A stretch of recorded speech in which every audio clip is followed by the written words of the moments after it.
अस्सलामुअलैकुम हुब्बे वतन पाकिस्तानियों। पाकिस्तानी कौम को बाकायदा मनसूबाबंदी के तहत मायूस किया जा रहा है।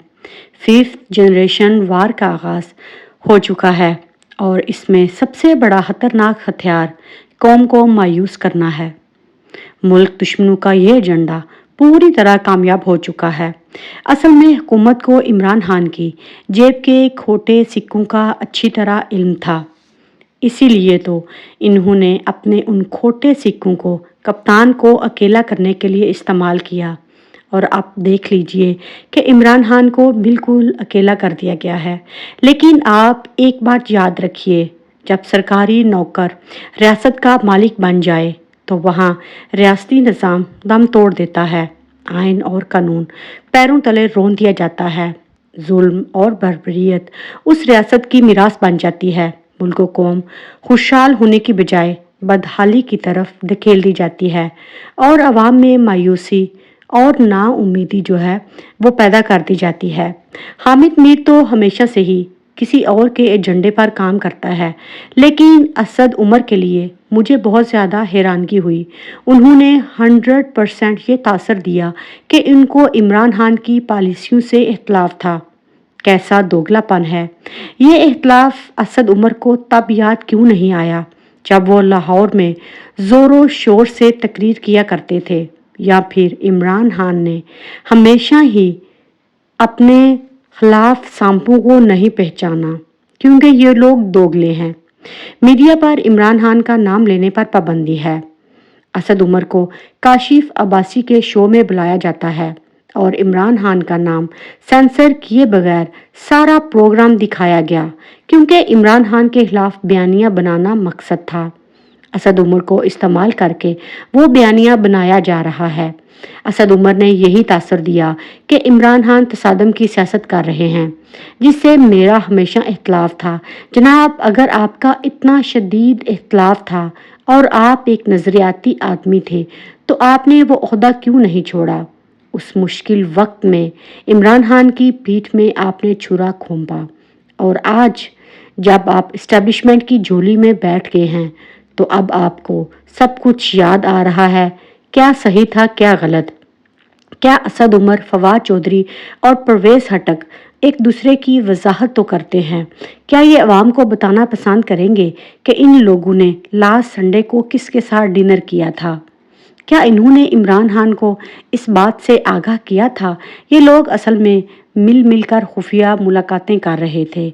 इमरान खान ने असद उमर की पार्टी रुकनीत जो है उसको भी मुअत्तल कर दिया है और दूसरी तरफ कोटा में इमरान खान के कत्ल के मुकदमे की जो नामजदगी के खिलाफ दरखास्त जो है वो इनके वकील लतीफ़ खोसा जो है उन्होंने दायर कर दी है। इस सिलसिले में लतीफ़ खोसा एतजाज़ एहसन की चीफ जस्टिस से अहम मुलाकात हुई है क्योंकि इस टाइम पर चीफ जस्टिस जो हैं वो उस केस को लेकर बहुत ज़्यादा परेशान है और वही केस जो है वो पाकिस्तान की तकदीर बदलने जा रहा है। असल में इस टाइम पर यह मुलाकात बहुत ज़्यादा अहमियत की हामिल है क्योंकि ये दोनों वकील हैं। पूरा सिस्टम इस टाइम पर जो है वो झुक चुका है, डर चुका है, बिक चुका है। इसीलिए अब एतजाज़ एहसन और लतीफ़ खोसा बंदयाल को हिम्मत दिलाएंगे और कहेंगे कि सर जी जाते हुए एक तो इज़्ज़तदाराना और गैरत वाला फ़ैसला कर जाएं क्योंकि पूरा मुल्क जो है वो तबाही की तरफ जा रहा है। और दूसरी तरफ लतीफ़ खोसा जो हैं उनके बेटे ने ये फ़ैसला कर लिया है कि उनके बाप पर कातलाना हमला जो है वो आसिम मुनीर ने ही करवाया है। इमरान खान की एफआईआर भी नहीं कटी थी, आपने देखा, और इनकी एफआईआर भी नहीं कटी क्योंकि इस एफआईआर के पीछे एक ही बंदा है जो चाहता है कि मेरा जुल्म और बर्बरियत जो है वो बरकरार रहे। हमारी एजेंसीज जो हैं वो अच्छी तरह वाकिफ़ हैं कि 9 मई को core commander house, Askari plaza और मियाँवाली में प्लेन किसने जलाया था? वज़ीर आज़म और वज़ीर दाखिला के ज़ेरे असर किन अदारों ने ये घिनौना काम किया? फ़ौज का कौन कौन सा अफसर इसमें मुलविस है? इसीलिए तो मुहब्बे वतन पाकिस्तानियों तहकीकात नहीं हो रही क्योंकि सारे चोर डाकू मिले हुए हैं।